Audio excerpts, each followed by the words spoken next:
Hey there guys, so if you're gonna have the KitchenAid refrigerator PO error, this is the thing that you need to do. So I just found this comment, maybe it's going to help you. It's simply telling you that the power was out and the freezer reached a temp of at least 18 Fahrenheit. Press the measured field. So we're gonna have the measured field. It's going to be right here, look here, measured field.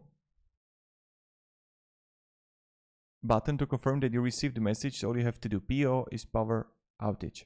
Now this is the thing that you need to do, and I hope it's going to help you actually fix the issue for you. And let me down below